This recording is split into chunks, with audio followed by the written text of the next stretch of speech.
All right, welcome to the webinar, Introduction to Wealth Management Theory and Practice, also known as Yale CPWA online program. My name is Fiona Bi, and I'm the Senior Account Manager at Yale Executive Education. To everyone on the line, we at Yale Executive Education hope that you and your families are doing well. There's a lot happening in the world right now, and we know with the global health crisis comes complexity, uncertainty, and the shifting of priorities. This is our second online financial certification program, and we model it after our successful CMA online program, Investment Management Theory and Practice. Our program director, Jim Dobbs, was instrumental in creating both programs, so he knows them forwards and backwards, inside and out. In our webinar this afternoon, we encourage you to listen and engage. If you have questions, please post them. This is your time to get your questions answered. Jim is very knowledgeable, and this is your opportunity to pick his brain. To answer questions, please use the Q&A button at the bottom of your screen. You can submit your questions to everyone or just to me. I suggest you send it to everyone. They may have a similar question in mind. Another option is the chat button.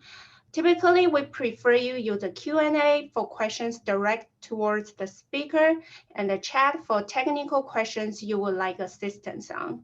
Now to introduce our program director. Jim Dobbs is a CPWA certified. He's also CFP and CMA certified. He was a financial advisor himself for 25 years and ran his own RIA practice before retiring from it to work full-time in his financial education company. Jim has worked with the different certifying bodies and universities for the last 17 years, helping build and manage financial certification programs. More importantly, though, Jim has had extensive experience with the Investment and Wealth Institute, formerly IMCA. He personally helped create the CPWA certification and has served the IWI in many roles, including as chair of IWI's Technical Advisory Board. Jim directed and taught in the classroom version of the CPWA course for many years and has now partnered with us to bring his expertise and enthusiasm to Yale and in turn to you. You will see he's a passionate guy. He's committed to success and he measures his success based on yours. Let's welcome Jim Dobbs. Well, thank you very much, Fiona. Can you hear me and can you see me okay? Yes. Wonderful.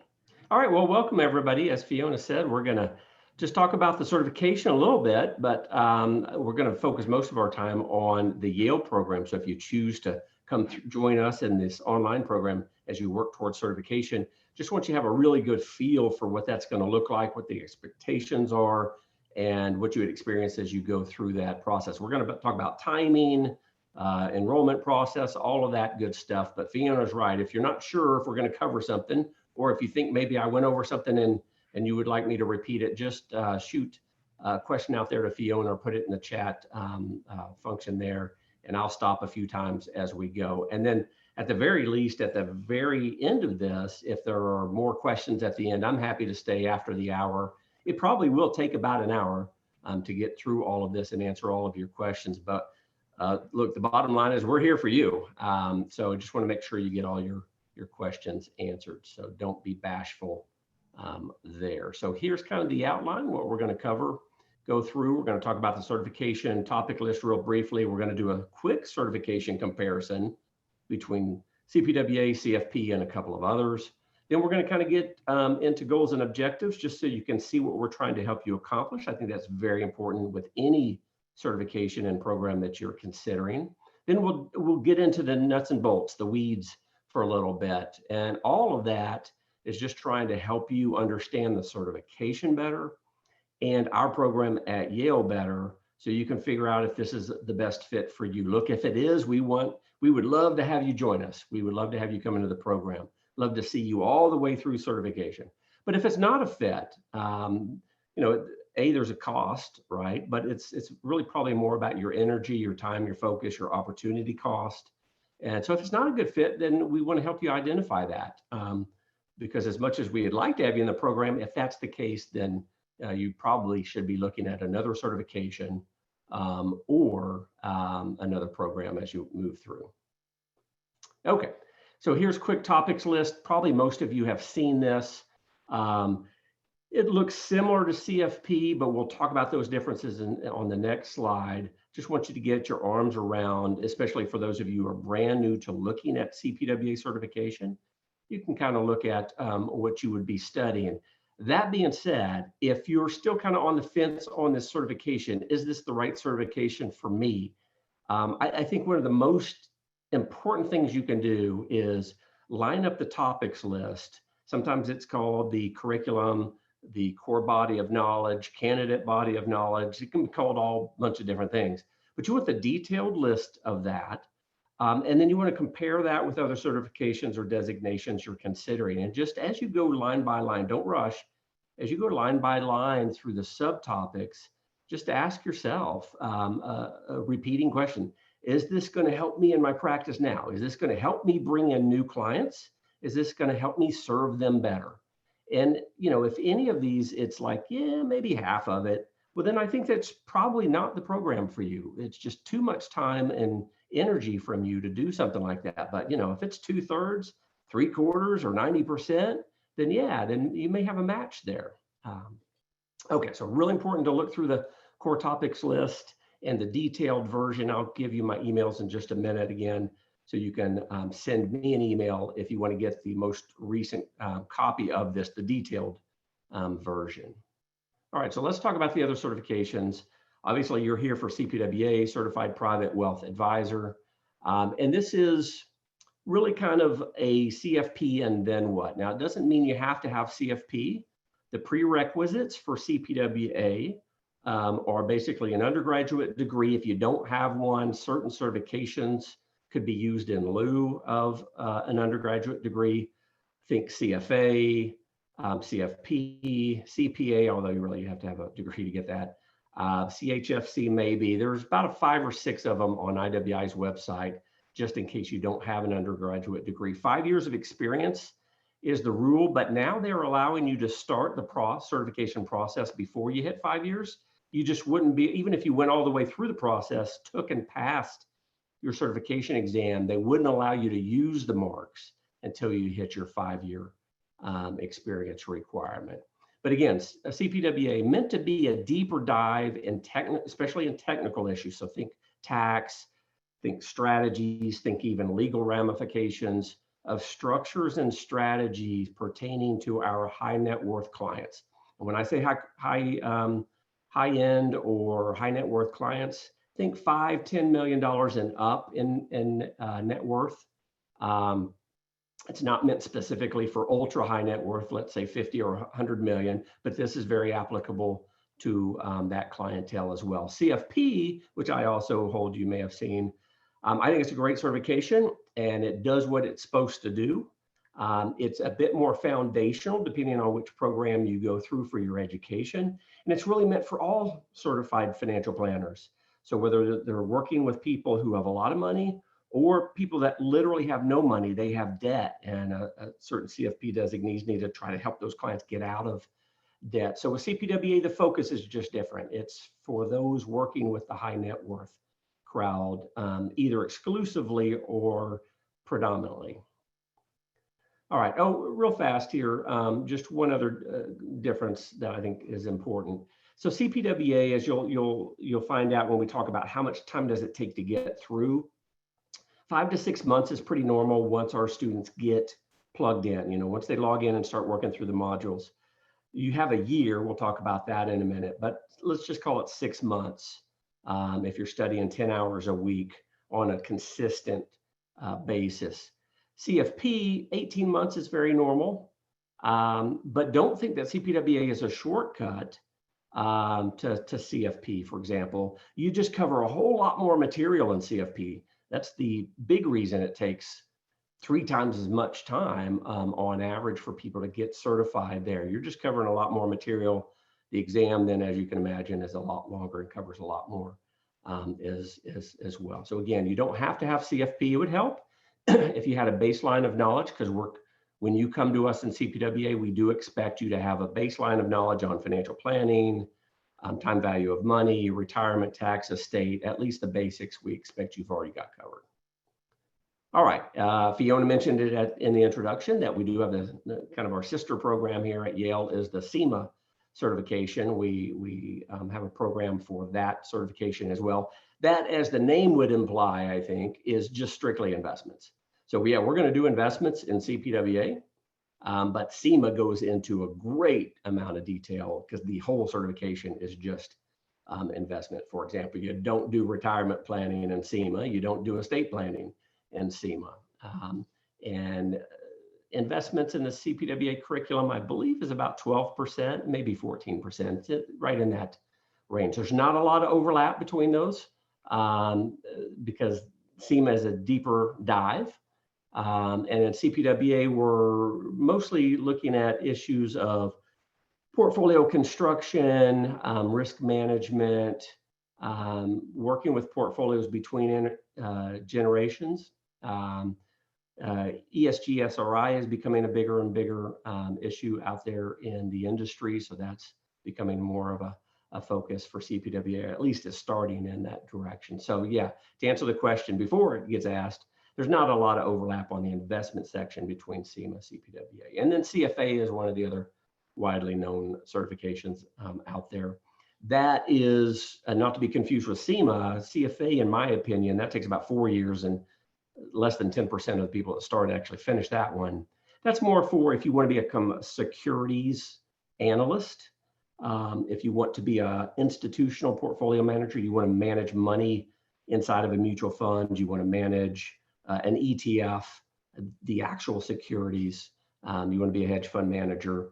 You wouldn't have to have a CFA to do those things, but you're going to need to know what is taught in the CFA programs to do those things successfully. So very different certification, even though they're all within financial services. So hopefully that clears it up there. Let me make this offer to you. If you have questions about your individual situation, and even though we went through those pretty fast, you're like, yeah, I think I got a handle on this, but I'm still torn between doing a couple of these. Yeah, just shoot me an email. We'll either kind of kick it around by email or have a short phone call. Be happy to help you with your situation in terms of which might be best for you. All right, in case you didn't see this, there's a lot of great information on IWI's website. Remember, investments and wealth is going to be your certifying body.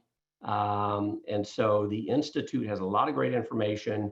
At Yale, we provide the education and a test prep product for you, if you will.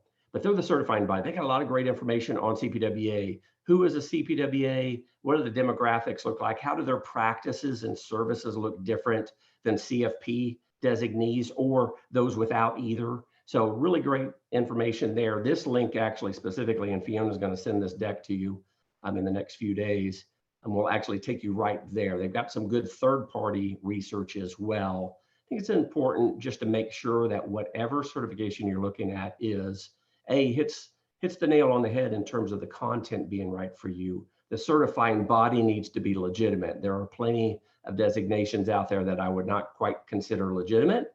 And a lot of that has to do with the certifying body or really lack thereof. And then you just need to make sure the structure fits for you as well.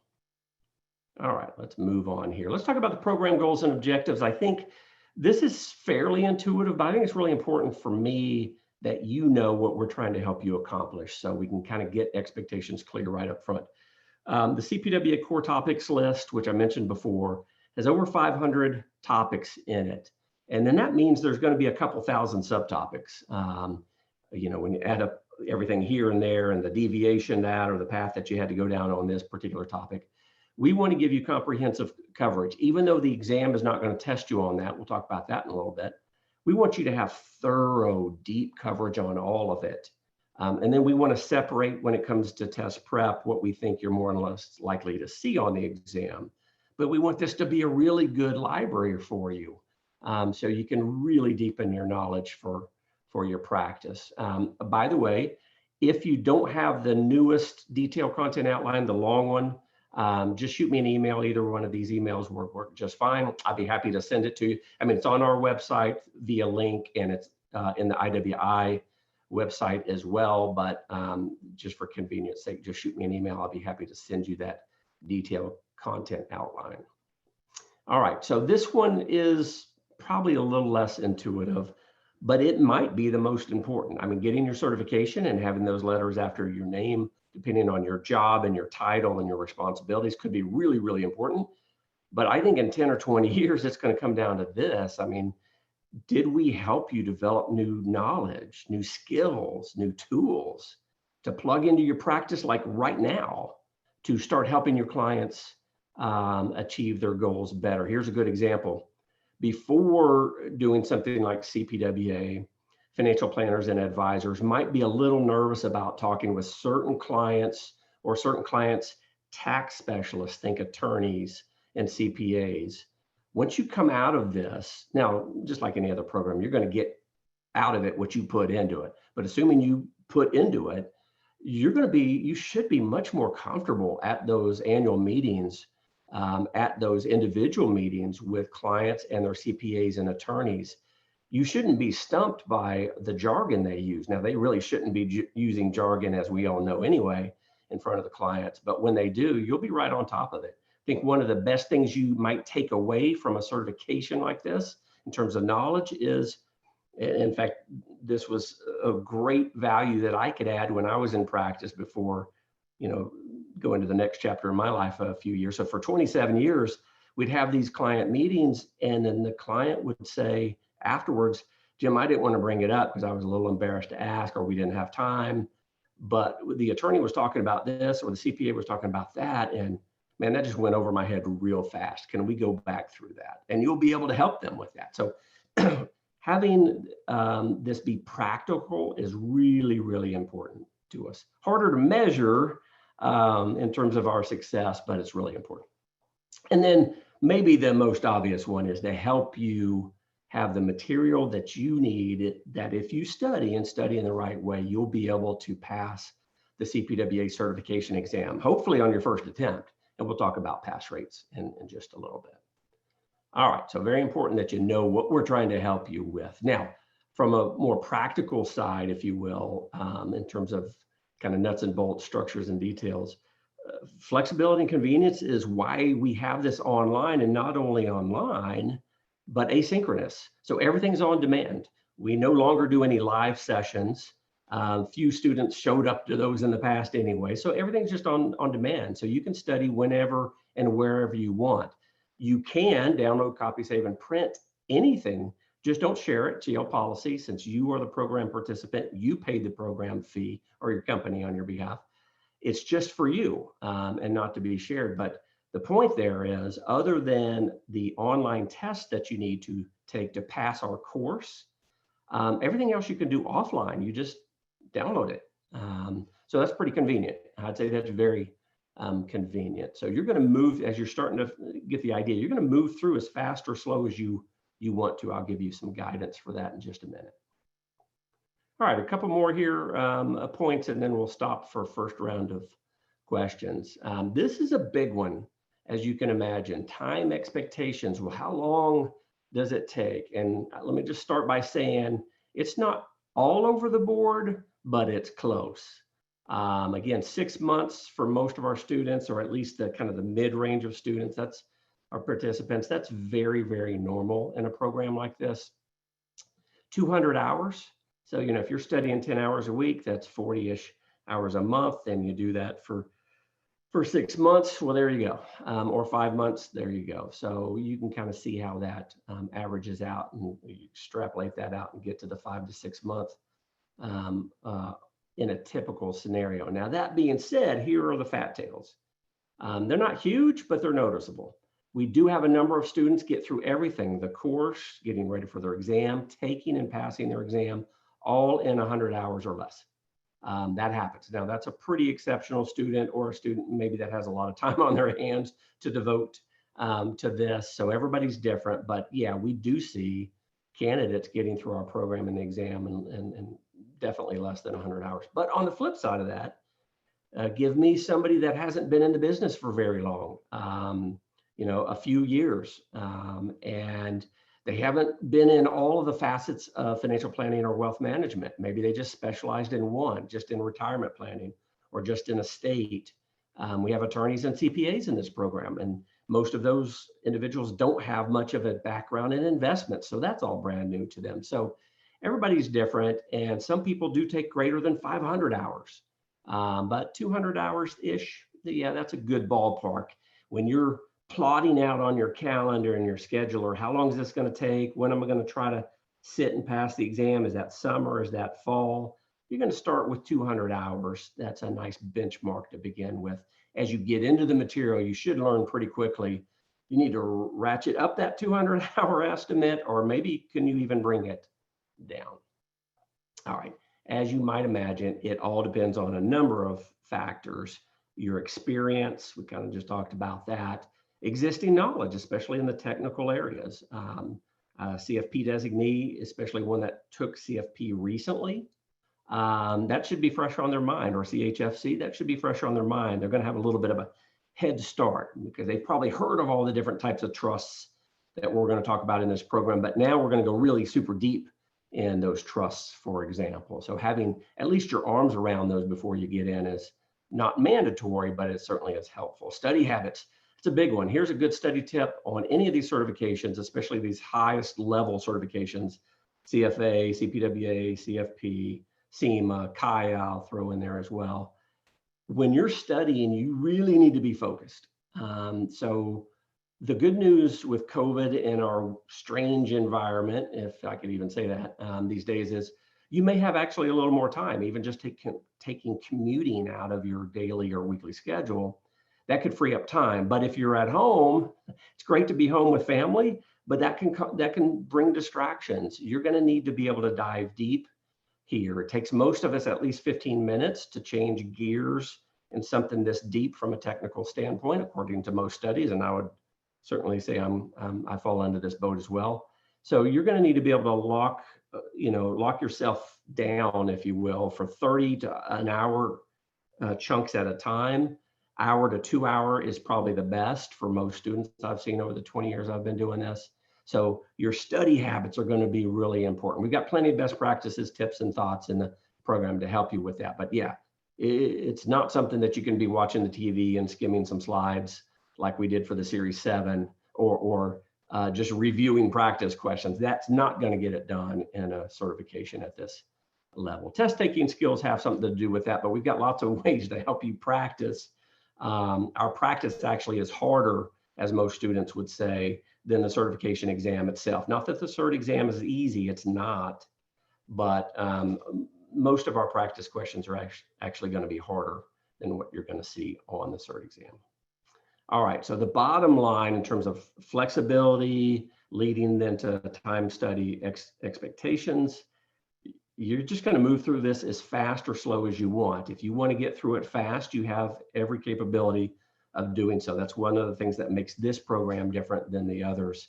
You're kind of on your own schedule. We give you plenty of best practices and even sample study schedules, but you're going to do it on your own time. You're going to do it on your own schedule. All right, actually, let's just stop right there, Fiona, and see if you've got any early questions. Can you discuss prerequisites for CPWA? Yeah, good question. So I already hit a couple, one undergraduate degree, another is 5 years. But again, you can start the process even before you hit your 5 years. Now, IWI is the certifying body, so you'd want to reach out to them if you're like, well, I'm not sure if all of my hours, all of my experience would qualify as experience in this field. But general financial planning for sure, especially if it's personal. Financial services, most of those would. Real estate is a little iffy if it's mostly or all real estate. You'd want to reach out to them and just put a summary in front of them, someone in the certification department over at IWI, and just try to get a gut feel for them. How close would I be to my 5 years, whatever. Hopefully they can give you some guidance. But again, you can start the process before that. You just wouldn't be able to use the marks. Even if you had completed education, passed the course, passed your exam, you wouldn't be able to use the marks until you hit the 5-year mark. That would be your last one. And then lastly, on prerequisites, it's your regulatory background. So they're going to pull your background. If you're in the brokerage business, they're going to pull your U4, for example, probably, and just look through your regulatory history, make sure it's acceptable. So what I would advise you to do, if there are any marks, bankers have different, some of them do have a U4, but there are different regulatory documents they can pull. If you do have something in your background, you definitely want to disclose that in the application process, on the application, and then just be upfront about it. And then if it has to go to committee and then they have to make a decision, they can make a decision. And just like if you have questions on your experience and whether that meets their requirement, same thing on regulatory history. If you're not sure about whether something in your past might be a red flag, just reach out to them at the certification department, kind of give them the summary and see if they can give you some guidance. So hopefully that helps. Can materials be downloaded for offline studying, or do we need to be online? Yeah, so like I mentioned a couple of minutes ago, everything is downloadable. The only thing you really need to be online for is to take the tests. There are 11 tests right now within the course, and I'll explain the course layout in just a minute. Everything else is downloadable, printable, etc. Again, don't share that with anybody. Don't post it out there to Quizlet or anything like that, heaven forbid. But yeah, you don't have to be online. Now, sometimes people will ask, well, do you send us textbooks or written materials? No, we don't, for a number of reasons. But because you can download and print, you can print whatever you want. So if you were like me, and I'm kind of a little bit older and I like to write things down when I'm studying, then, if you want to like print out the test prep slides or something, or some of the practice questions and solutions, so you can write and take your notes as you go back through things, you're certainly able to do that. Good question. How much video class time versus read time should we expect? Yeah, so I'll talk about that. That's a great question. I'm going to hold that one for just a minute because I'm going to break down actually the course and what's inside that and contrast that with what you're going to see in the test prep in just a minute. Good question, though. That's all the questions we have. Okay, great. We'll keep them coming. All right, we're still in the weeds here. Let's talk about kind of nuts and bolts on enrollment and tuition and all that good stuff. So the program fee is $69.95 if you're already an IWI member. So like if you're already a SEMA or an RMA, you're probably an IWI member, and then it's going to be a little bit lower cost. If you're brand new to IWI, it's going to be $73.90. Now that does include the Yale program fee, and it also includes your candidacy and your testing fees. Now, if you need to take the certification exam more than once, well, then they charge you like a couple $100. I think it's $250 or something like that. So there will be an additional charge if you need to take the certification exam over and over again. Fortunately, most of our candidates that come through Yale don't have to do that. But that's what you're looking at in cost. That's all inclusive. There's nothing else to pay for.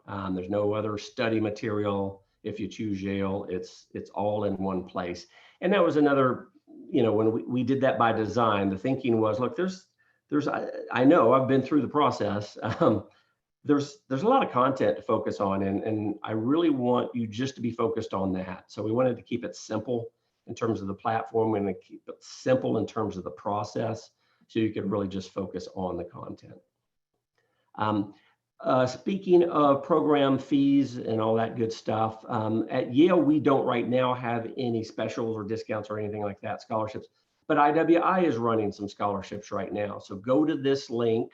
Again, it'll be in the PDF form of these slides. You get it in case you don't have time to write it down, or you could just go to IWI's website. That's investmentsinwealth.org. Used to be called IMCA, if some of you are kind of old school like me and you're like, who's this IWI? So you could just go to the website and put in their search function scholarships, and the page will come up. But anyway, might as well reach out and fill out that information and see if you are eligible for scholarships. I think since early last year, when they started rolling out this version of the scholarships, scholarships could be if you're with an independent firm, you're not with a major bank or brokerage, if you're not male, if you're a minority. So there's a number of different categories that could qualify you for some form of scholarship. So if you're not sure, I would just jump on there. It's worth the time, just in case you are eligible. We don't have official starting or enrollment dates for this particular program. You just start whenever you're ready. And That's another difference in this program. The others have hard stop and start dates, and we want you to come in when you're ready. So for example, if here we are, well, it's April 1st. If you're in a heavy financial planning and tax practice, you wouldn't be starting now anyway. And even though they've delayed the deadline for tax returns a month this year anyway, you're probably not going to be starting in the next month because you're just slammed. And in fact, it's probably a miracle that you can even watch this video right now. So the point is, timing is really important. As you're going to see in a minute, you get access to our program for a year. So you really want to start more or less when you're like, hey, at that point, I think I'm going to be able to jump in there and start putting in my 10 hours a week or whatever you have. So I think if you're like, well, but I don't think I can really do any studying for 2 or 3 months because of the way my schedule looks, well, don't enroll yet. Don't apply. Just go ahead and wait those 2 or 3 months. Just the point is, jump in when you're ready to really get going. That's the best advice I can give you. And here you go. So your program fee, if you choose the Yale program, gets you access for the earlier of a year or whenever you complete certification. Now, it shouldn't take anybody a year, but we know things happen. And we know from the beta that 4 to 5 to 6 months was normal for most students once they got going. We wanted to give you some breathing room just in case. Now, COVID is just a whole wild different animal, if you will. But in normal days, hopefully 2022 will be back to some kind of normalcy in that regard. But yeah, it shouldn't take anybody a year to get through this. About half that time is pretty normal once you get started. All right, staying in the weeds here a little bit, but let's talk about just kind of some results. You can see on IWI's website, the link is here. You can go to IWI's website and then go into CPWA and then go into exam as it's in their drop down. So you scroll over CPWA and then you see the drop down menu. Just go to exam. And as you scroll down, kind of down and down and down on that particular page, you'll see the pass rates. They typically give the last quarter pass rate and then the 2 year.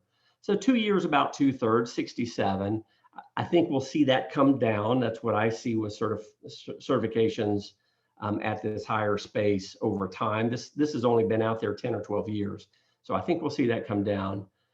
Pass rate for our candidates is pretty high, as you can see there. Now you guys report to us and then we verify through IWI. They don't actually tell us whether you passed or failed. It's important to us to stay in contact with you for a couple of reasons. One, we can keep our statistics up to date. But number two, if by chance you fail, we want to help you get ready for your next attempt. And there's actually a whole separate but abbreviated retest strategy if you fall into that bucket. Fortunately, that bucket's pretty small for our candidates, but just wanted you to see that. Look, the process works, the material is there. There's no magic bullet here. You're going to put in time and it's going to be challenging. But the payoff should be there because most of you should pass on your first attempt. All right, let's break down the course, the program, the course and the test prep over the next 2 slides, and then we'll stop again for questions. But we're moving at a pretty good pace here, so I think we'll be able to tackle as many questions as you've got. So go ahead and dump them all in there, and Fiona will kick them around. And then again, at the very end, if you guys have more questions, Fiona and I'll be happy to stay around for as long as it takes to answer those questions. Okay, so in our program, again, the idea is simplicity from a process standpoint. So we have, think of it this way, we've got part A and part B. And part A is your course. We're not even going to let you see part B, which is test prep, until you finish the course. So we use Canvas. Most of you probably know Canvas. Canvas and Blackboard are the 2 biggies on learning management systems, or LMSs, as they're called in the industry. I love Canvas. It allows us to do some sophisticated things, but it also allows us simplicity, and it's a very stable platform. So those are all very, very important. We use a number of research libraries, but CCH is the big one we use for your readings, as we'll talk about in a minute. You actually, I'll just say it here, if you get into the course, if you come into our course, you're going to get access to the CCH, financial, tax, and estate planning and retirement planning online library. So you don't need that. It's not required. It's not even expected. Everything you need to be successful in our course and pass the test is in our platform. But for those of you who really want the deeper dive, like really kind of geeky, nerdy like I am sometimes, you'll have access to this at no additional cost while you're with us in this particular Yale program. All right, so the course itself, as I did mention one time earlier already, should take about 40 hours to get through. And so you're going to have video lessons like one of you was asking, well, like, what does that look like? So we've got about 30, it's either like 32 or 35 hours of lecture video. So just think like if you were going to go to another program and go live in a classroom, it's the same kind of thing, except instead of live and they're standing right there, right? It's just a video lecture and they're walking through and doing their PowerPoint and doing their drawings and all of that good stuff. Their examples right there for you. So that does bring up one difference between our program and others is if you're one that like, for whatever reason, well, Jim, I'm just old school and I need to go in class, in person to an event like this. Okay, well then, yeah, we don't have that for you. I kind of like the, I was like that before, but now I kind of like the video. We've been doing Zoom and these kind of things for years, way before COVID, but on some of these technical topics, like Michael Kitz's, Toby Moskowitz, when they're going super deep into something and it sounds profound or maybe just really complicated, I don't know about you, but I like just taking my mouse and scrolling back and watching those last 5 or 10 minutes again. I mean, when you're in person, you really can't do that because at the end of the day, they've just got to move through to get through their content and the time allotted. But here you can spend as much time. And sometimes if it's really, really deep or really, really important to me, I kind of like to just watch it several times. So at least you have that functionality by watching the video lessons. We do have custom readings, as I mentioned, from CCH and other libraries. That compiles, I mean, it covers all the 500 topics. That's about, it's getting close to 2,500 pages now. Now, those are broken down by the core topic list I showed you at the beginning of this webinar. And it's line by line. There are readings for every single line item covering those 500 topics. So it's quite a bit given the volume, as you might imagine. And now that I told you how many pages it was, we don't expect you to read A to Z through that, like some of us did in some of our college courses, you know, once upon a time ago. You're going to use that as a resource. You're going to be in the library for sure, the online library, but you're just not going to be in there in every single section, every single exercise. When Richard Joyner goes through something in tax and you're like, okay, well, that makes sense, but I'd kind of like to know more. Or I go through a lecture topic with you and you're like, well, that didn't even make any sense to me. You're going to use the library. Then you just look that up in the library and really get into the weeds as much as you need to with additional explanations, additional examples, and really try to nail it down. So it's another resource that you have access to, and you have that, you actually have access to the Yale CPWA readings library the whole time you're with us. So it doesn't matter whether you're doing the course part or the test prep, it doesn't matter. You've always got access. Section tests, as I mentioned before, it's really the only thing that you have to be online to do. And these are after the different sections. And it's really just meant to give you some guidance and direction. It's also meant to hold you accountable a little bit. If you're in a classroom, like when I used to teach in the live in-person versions of this, well, I could see Sally Smith is right there in second row. She's here. She's paying attention. Well, we can't really do that so much in online format like this. So this is a way to have some accountability as well. Once you pass those right now 11 tests, usually about anywhere from a dozen to 2 dozen or slightly more questions in those tests. And you can take them as many times as you need to. But once you've passed those 11 tests, you have passed the course. You have passed or completed your education requirement, going all the way back to the requirements to earn CPWA certification. Education is one of them. Now you've passed that. You've completed that requirement. So automatically your test prep, part B of our program, opens up to you automatically. And so you can start getting ready for the Cert exam In that kind of way, you're going to get your Yale certificate as well. You have earned that. That's separate from your certification, right? At Yale, you went through an executive education course, and once you pass it, you get a certificate. Once you complete the certification exam and any other requirements from the certifying body, that's when you receive your certificate of certification. Two different certificates there to hang on your wall. Once you pass the course, technically, you're eligible to schedule your cert exam. Now, you're probably not ready, most of you. I would say 98% of you won't be ready to take it. You've got test prep still to do. And as you remember from the hours, estimated hours to completion or to get through all this, yeah, you probably got a lot more hours to go, but you're eligible to schedule it. And we do recommend you go ahead and schedule it. And we give you some guidance in the course on, okay, based on your experience in the course, the first 40 hours, well, maybe you want to go fast track and just see if you can knock all this out in a month. Or maybe you want to go slower. Let's go 3 months.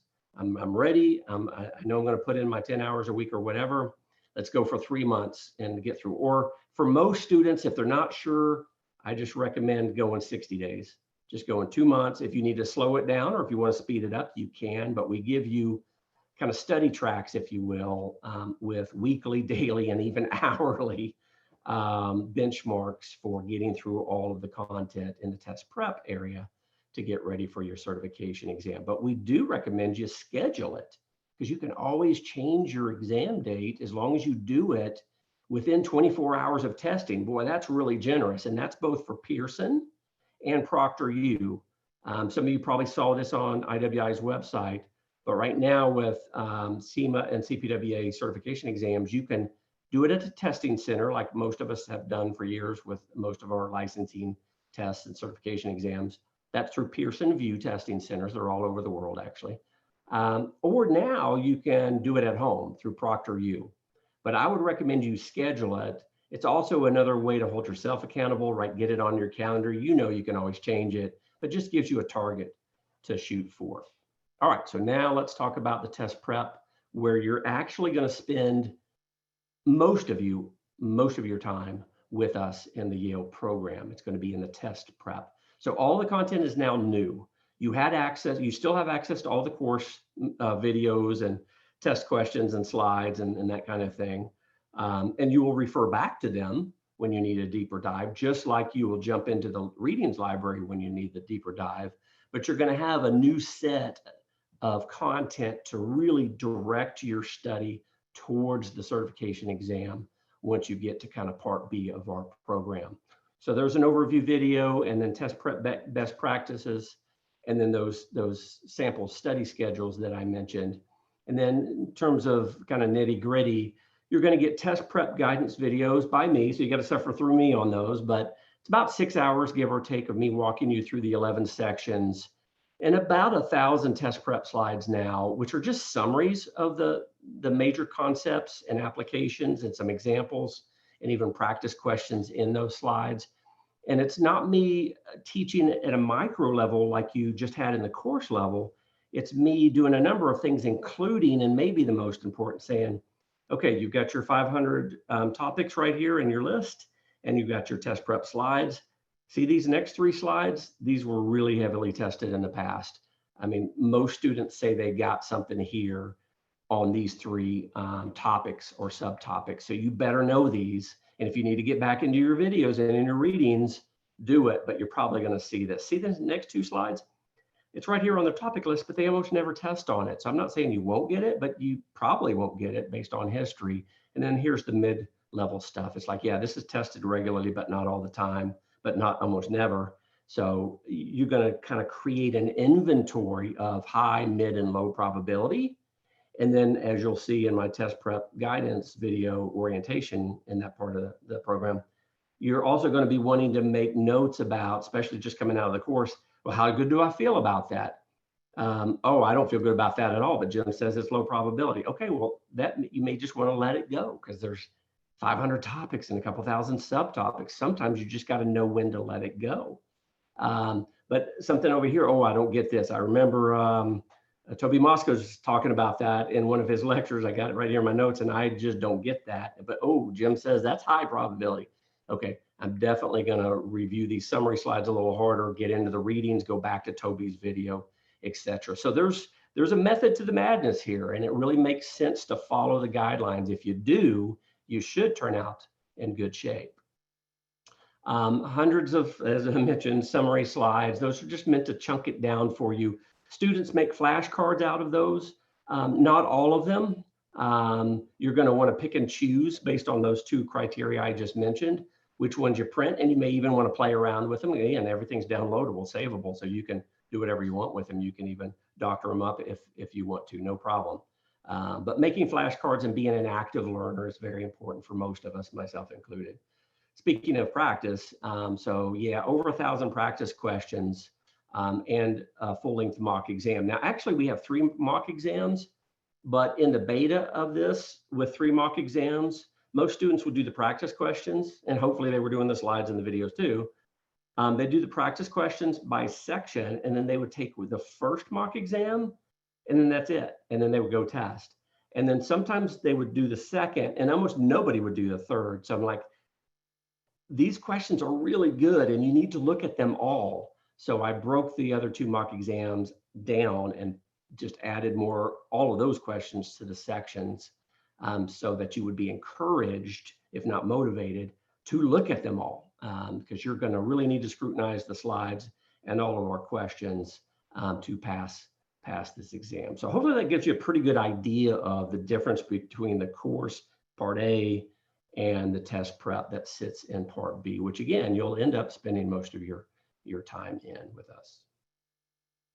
All right, I'm going to let you stare at the calculator policy for just a minute and see if Fiona's got any other questions from you guys. Are the video lectures able to be played at a faster speed? Yeah, you can actually play them faster or slower. You can also change the definition. And actually that's for, you didn't ask that, but I just wanted to tag on because I see that as a bigger issue, a bigger request of students from time to time is, everybody's computers are different from memory to speed to internet connection if you haven't downloaded it. So being able to adjust the resolution or the high def is important because you may need to adjust based on whether you've got a really great setup or some of you might not have such a great setup, but you can actually speed up and slow down the video as well. But you can definitely, and again, that doesn't come up very often with students, but you definitely can fast forward like, okay, well, I'm already really good at this. I'm looking at the next 3 slides. This is what I do in my practice all the time. I'm going to go ahead and skip the next 15 minutes and slide up to, or go back. Yeah, you can do all of that. Another follow-up question of video lectures. Are any of the texts available in audio format? Not that I'm aware of. I wish there was one single text. Heck, I'd even take 2 or 3 texts that covered what we need to study in wealth management, especially at the level of depth that's needed. We're not even close to that in this industry, and maybe because it is a niche industry. Financial planning, I would argue, is not, but financial planning or wealth management for clients that are worth 10, 20, $30 million and up, yeah, I would say that's pretty niche. So no uniform, comprehensive text or texts. Therefore, I'm not aware of any of these being available in audio format. So yeah, that's just a function of where we are in the industries. That's all I can say. Sorry on that one. Yeah, when taking the 11 chapter test, what kind of a grade do you feel is worthy of being prepared for the big exam? Yeah, good question. And I'll dovetail and I'll take you from course to test prep. On the certification exam, the cut pass score we think is right around 76, 77%. So there are 135 multiple choice questions on your CPWA certification exam. I'm kind of working backwards on your answer here, but bear with me. 125 are scored. So you've got to get probably right around 77% of those to pass. We know that bogey, we know that benchmark. So in all of our practice questions, starting with the course tests, you have to get an 80% or higher on our test to pass. We're just trying to set that bar at least a little higher than is going to be expected of you on the cert exam. And the same thing in our test prep. Now, all of those questions in the mock exam, none of those are required. You've already passed your Yale course. It's just getting ready for the cert exam, but we've got 80% tagged as your pass score on all of those as well. Even though we know many, if not most of our questions are harder than you'll see on the cert exam. So it's all this idea of just trying to make practice harder than the game. Because most of us, and I mean most of us, and I'm certainly in this camp too, we just don't perform quite as well when we're under pressure. When the camera's on and it's go time, and if we fail, we have to come back and do it again. Most of us, not all of us, but most of us perform at least a little less than we're capable of. So we want to work you over pretty good in practice, if you want to think about it that way. That way, when you get to game time, it's not going to be easy, but it won't be quite as grueling. It won't be quite the grind that we just put you through. And so putting 80% as a pass on everything that we have is really important to me. But that was a really good question. Thank you. No more questions. All right, let's keep powering through here. Got about 10 minutes to the top of the hour, so we're in good shape. Only got a couple more slides to go, and y'all just go ahead and pour those questions in, and we'll tackle them. IWI allows you to use, as you can see, a number of different calculators. The two I have highlighted are probably the two most common calculators I see our students using in this program. I don't think you can go wrong with either one of those. If you're not sure, you can go to this website down here that I've cited, tvmcalcs.com. Really great site, it's free. And it's really meant to look at about a dozen or so of the most popular financial calculators for those people who are actually going to go through CPWA and CFA and CFP. He actually has even a little link on there that says, well, how to choose my calculator. And he goes through, well, if you're doing this certification exam, use this one or that one, or I recommend this, blah, blah, blah. Anyway, I think those two are the best. I mean, in terms of if you're brand new to this, I use an HP12C. I would not recommend doing that. That's one of the more complicated. It's a wonderful tool, but the learning curve is pretty brutal. I don't think it'll take you any more than an hour probably to learn these other two, this HP 10B2 Plus and the TI BA2 Plus as well. Cool thing about that website, another thing, whether you have a calculator or not, if you're just like, well, I got one, but not that good at it, or I don't use it very often, spend an hour on his website, plug in or click on the link for the calculator you have. I think every single one of these is on his website. And he gives you 12 to 15 examples and showing you the keystroke on your specific calculator, how to get to the solution. I think just spending an hour, maybe two, on that, if you're like just not feeling that great with your calculator or you're brand new to a calculator, will pay dividends. We won't do anything harder in this program than he does on his website. So if you can feel good about most of what he's doing, you'll be in great shape. Speaking of calculators, on this particular certification exam, it's my experience that you're probably only going to need to use a financial calculator a handful of times. Out of all those questions, 135, 125 scored, 5 times, give or take. Now you'll need to use your calculator for some other things, but it won't need to be a financial calculator. Now, if you can use a financial calculator and all the PV and solve for I and solve for payment, etc., well then you can use it for the simple math too. But in terms of using those more complex features or keystrokes, yeah, maybe a handful of times. That's probably it. So don't get too worked up about that if it's been a long time since you used it. And we've got good examples, as you can imagine, practice questions to get you ready there as well. All right, so this is really important. Let's talk about where's my help. This is an online program. It's distance. It's meant to be self-study, so you are alone. However, there is help if you need it. But I want to be very clear about what that help is and what it's not, just in case that's a deal maker or a deal breaker for you. Again, if you're a great fit for the program, we want you in. We want you to enroll. But if you're not, then no, you should probably be looking somewhere else. Orientation and best practice notes and videos. That is not interactive, but I've been doing this a long time. I was on that original committee that created this certification. yet did create the original Booth program, was program director for the first 10 or 12 years before I branched out to Yale and started the new online SEMA CPWA programs.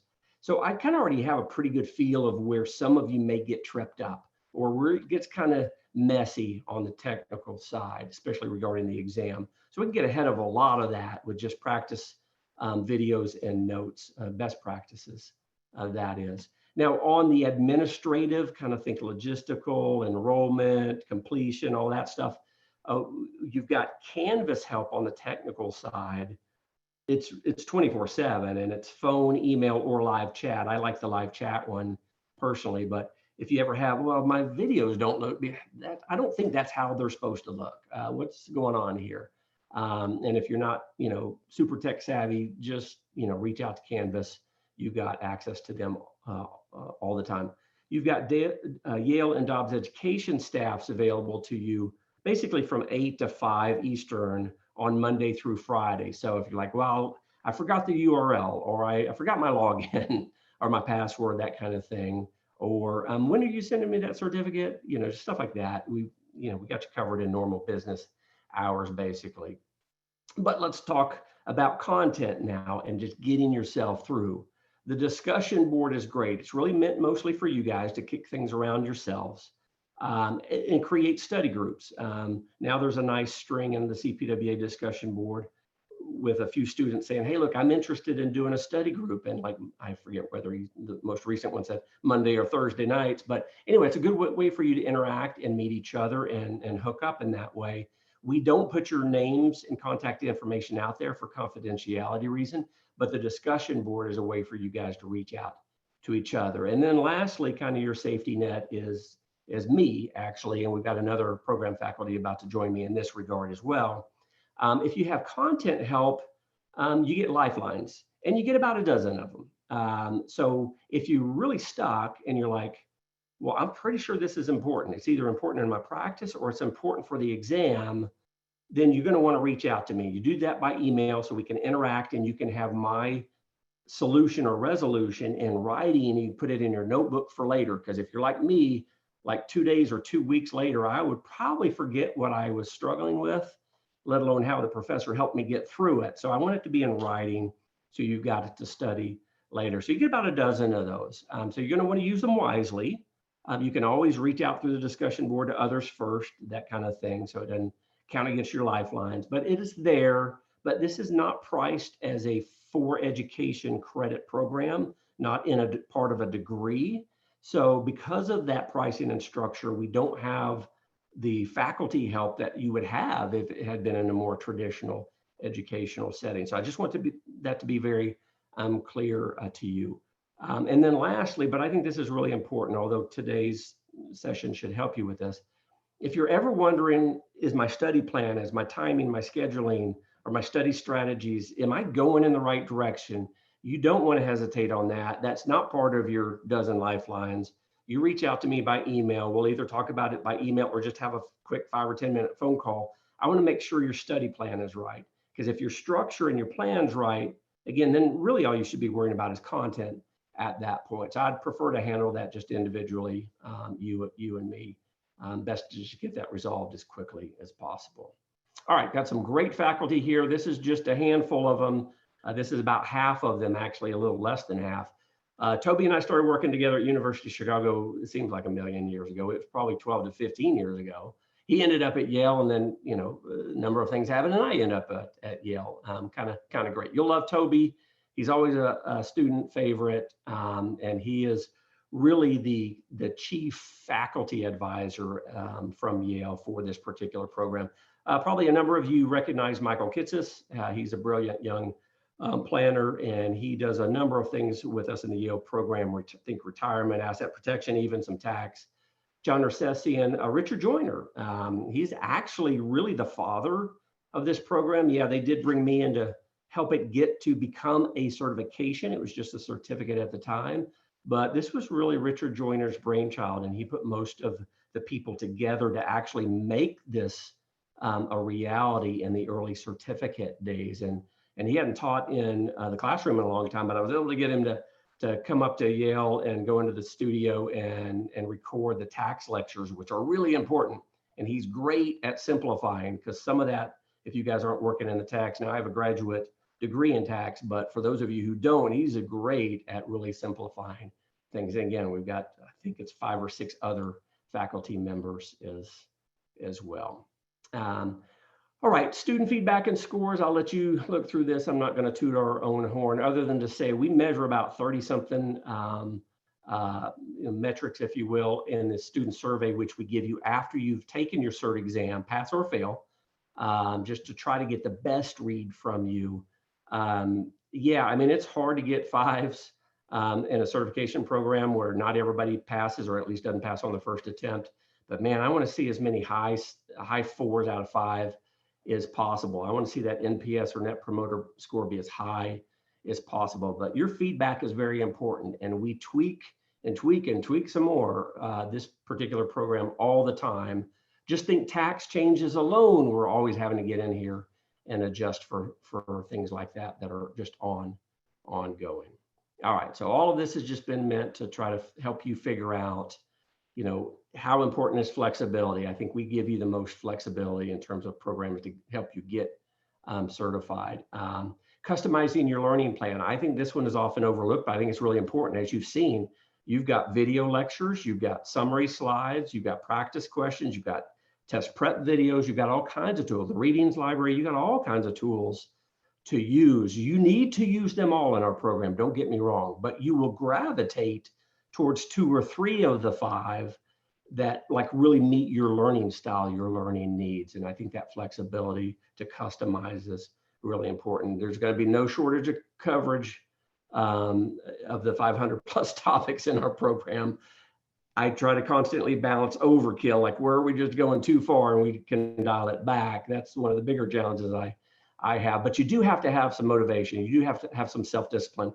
Look, we send you out regular emails, and I'm in your announcements section basically every week with different best practices and tips and ideas, but you still have to do the work. And so you really need to be motivated. It needs to be the right time for you in your practice and in your life personally.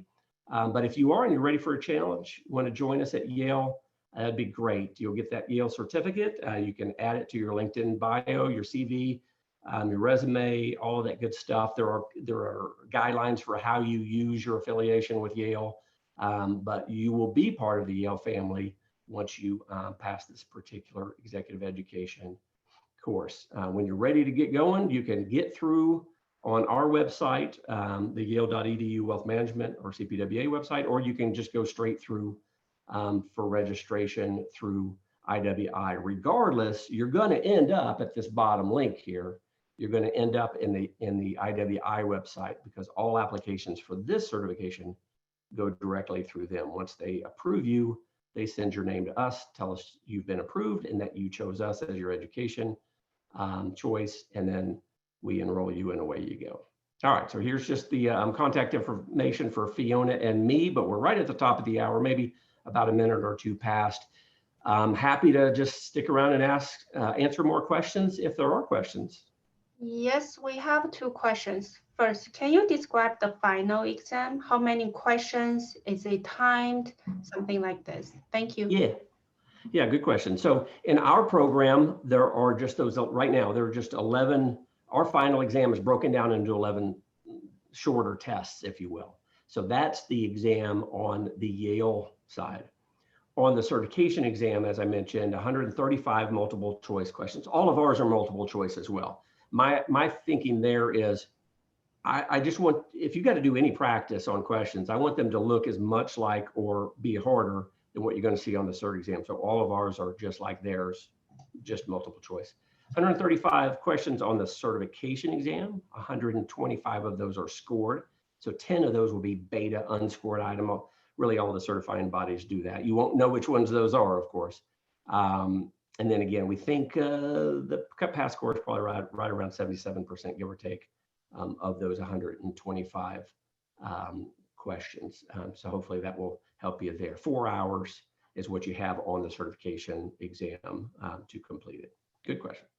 Tax law changes. How quickly is the curriculum updated, and how quickly is it incorporated into the exam? If the estate tax changes, how will that ripple through the course and into the exam? Yeah, love it. That's a great question. So a couple things, practically and then test specific. Practically, tax changes need to be updated in a program like this because you're in practice, or at least that's the thinking. And so we had TCJA a few years ago, late 2017, and then implemented, went live January 2018, I believe. And then we had CARES Act, Secure Act more recently. I'll talk about how those are being tested right now. And then Biden's just now starting his tax changes. And that's probably going to take at least a couple of years. So we do make those changes. If they're significant, we're going to make those on the fly. So within a few months, no later, then we're going to have material updated. Every January, regardless of whether you've got a Trump or a Biden who are wanting to mix things up, even if you don't have that, every January, at the very least, we need to update all the slides and the readings for just think something as simple as cost of living or COLA changes, adjustments. So we're tweaking for that every January. So January is kind of the big tax, regardless of whether there's been changes to get the program up to date. And then if we have big change in July, well, we're going to try to get that done by early fall. Okay, so that's kind of how that looks. But from a testing perspective, it's a little different. Well, we make those adjustments in the test prep section as well, as you can imagine. But what we have to try to do, which is a little more challenging, is see how fast IWI is testing. So they're testing a little bit on some of the TCJA changes, which those are actually pretty big changes in my opinion. They're not really testing on, they haven't yet anyway, on CARES and Secure Act in the CPWA Cert exam. So you're going to see notes from me in various places in the program, especially test prep, saying, okay, guys, the discussion board's another place I put them. Okay, we've just heard enough feedback to where I think, okay, it's safe to say this threshold's out, this threshold's in with the new law on the Cert exam. That being said, we're pretty clear with you guys on, hey, there are some thresholds, there are some rates, there are some hurdle points, there are some tax codes by name that you do need to know. And it's just because so many students I talk to every single week say that this has shown up on their test. So you're gonna commit those to memory in case they show up, because they probably would show up for you. These others, this is the level I think you probably are going to need. That being said, let me circle back to something that's not circle back, but mention something that's really important on this particular certification exam. And it makes it different than the CFP exam, for example. The CFP exam has a lot of fundamental questions, and there are a fair amount of memory-based questions. So if you remember a rule, or a code application in its simplest form, you're going to be fine. CPWA is more of a test on application. So they're not going to make sure that you remember 125 different tax related facts, minutia. Oftentimes, most of the time, they're going to give you those facts in the fact pattern, and then just see if you know what to do with them. So that's kind of a difference. So we need to get you ready to test at that deeper cognitive level, if you will. So anyway, that was a very long answer, but that was a great question, especially regarding tax changes in this program and then how they surface on the exam. Thank you. The course sounds great. Do you offer any financial assistance or discount codes? Yeah, at this point at Yale, we don't have any scholarships or discounts going. But again, I remember my slide, I forget which one it was. IWI is offering scholarships. So go to that link or just shoot me an email and I'll send you the link. And then you go through IWI and just fill out whatever information they ask for and see if you're eligible for a scholarship. That was only supposed to be a one-year thing at IWI, but I don't know why, but they're going into 2021, 3 months now. So yeah, take advantage of that. Just see if you're eligible. I mean, my goodness, it's worth 10 or 20 minutes just to fill out their application and see. So good question. Is there a limited amount of retakes for the 11th section exam? Good question. Hopefully that wouldn't be the case for any of you. If you come through us, you'll be in the bigger bucket, or that's not an issue. But to answer the question, no, there is no limit. to how many times you can take the certification exam. Again, remember, there's going to be an additional fee. So it's like $250 or something like that to take the exam again, because that will fall outside of the program fees you paid initially. The caveat is you've got to wait 30 days in between attempts. But in my mind, trying to help you get through, I think almost in every case, that's a good thing. At least, not taking it 5 days later or something. Because there are some things you need to do. And there's actually, as I mentioned earlier, a separate little retesting strategy sequence I want you to go through if that happens to you. And you're probably going to need the better part of 30 days just to get back through that, even if you got close on your first attempt. And so I really want you to scrub certain things down if you have to go back and take it again. But yeah, you can take it as many times as you need to. No more questions. Thank you, Jean. Oh, great. Well, thank you, everybody. If there's anything else I can do for you, reach out by phone or email. Happy to help. And Fiona, back to you. Thank you for joining us this afternoon and for submitting so many thoughtful questions. We really appreciate that. For more information, you can visit our website or reach out to us directly with any additional questions. This webinar, including the video recording and the slides, will be shared in the coming days. While we hope to see you in our program, we truly wish that you find a program and a path that's the best fit for you. Thank you again for sharing your time with us. This concludes the webinar.